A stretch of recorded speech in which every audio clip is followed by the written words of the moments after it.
છે ડેડિયાપાડાના જંગલ ખાતાની જમીનનો વિવાદ કેસ કે જ્યાં આપના ધારાસભ્ય ચૈતર વસાવાને 7 વર્ષની સજા કોર્ટ દ્વારા સંભળાવવામાં આવી છે। ત્યારે ચૈતર વસાવા તેમની પત્ની સહિત 9 આરોપીઓને સજાનું એલાન કરવામાં આવ્યું છે। તો તમામ દોષિતને 7 વર્ષની કેદની સજા સંભળાવવામાં આવી છે। ખૂબ જ મોટો ચુકાદો સેશન્સ કોર્ટ દ્વારા સંભળાવવામાં આવ્યો છે। આર્મ્સ એક્ટની કલમ હેઠળ સખત સજાનું કોર્ટે એલાન કર્યું છે। વધુ માહિતી સાથે અમારા સંવાદદાતા સચિન પાટીલ જોડાયા છે। સચિન, જણાવશો કે નર્મદા સેશન્સ કોર્ટે મહત્વનો ચુકાદો આપ્યો છે અને 7 વર્ષની જેલની સજા ચૈતર વસાવા તેમની પત્ની સહિત 9 લોકોને। શું વધુ અપડેટ? જુઓ, આ જે મામલો છે 2023નો મામલો છે। જે તે સમયે જ્યારે ઘટના બની હતી ત્યારબાદ ફરિયાદ નોંધવામાં આવી હતી। કુલ 9 જેટલા આરોપીઓ છે જેમની સામે કોર્ટે ચુકાદો સંભળાવ્યો છે અને જે તમામ આરોપીઓ છે તમામ આરોપીઓને 7 વર્ષની સજાનું એલાન કોર્ટે કર્યું છે।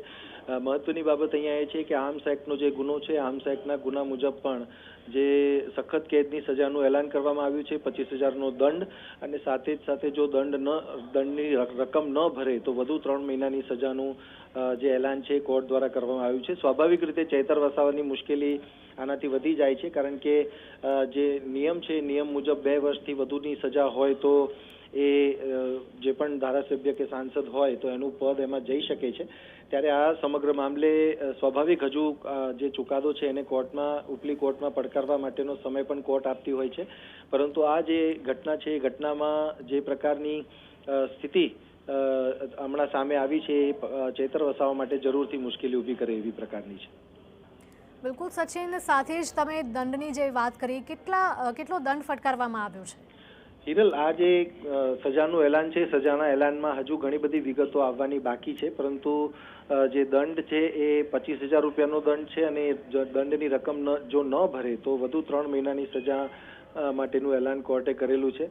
અને આ જે મામલો છે એ મામલો સ્વાભાવિક રીતે ચૈતર વસાવા માટે મુશ્કેલી ઊભી કરે એવો છે। બિલકુલ સચિન, આ સાથે જ જે અન્ય બીજા લોકો છે 8 થી 9 જણા, તે લોકો કોણ છે? તેમની વિરુદ્ધમાં શું જે છે ફરિયાદ થઈ હતી? હિરલ, આ જે કેસ છે કેસની અંદર જે એમની પત્ની છે, પત્ની સહિત અન્ય જે લોકો છે એ આ મામલામાં સામેલ છે અને એમની સામે આ જે ગુનો છે એ ગુનો ચાલી રહ્યો છે। અમુક એમના સમર્થકો છે।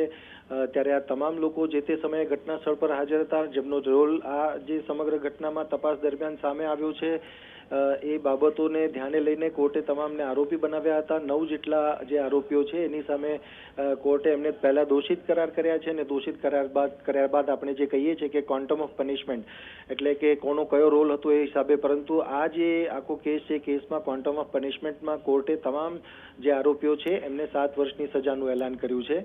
અને એ જે સજાનું એલાન છે એ થયા બાદ હવે આગળ બીજી ઉપલી કોર્ટમાં જે છે એમના તરફથી વકીલો એને કોર્ટમાં પડકારી શકે છે। અને જે વિષય હતો એ વિષયમાં હજુ કેટલા સાહેદો હતા, કયા નિવેદનો છે, કોર્ટનું અવલોકન શું થયું છે, એ તમામ વિગતો હજી આવવાની બાકી છે। બિલકુલ સચિન, માહિતી બદલ આપનો આભાર।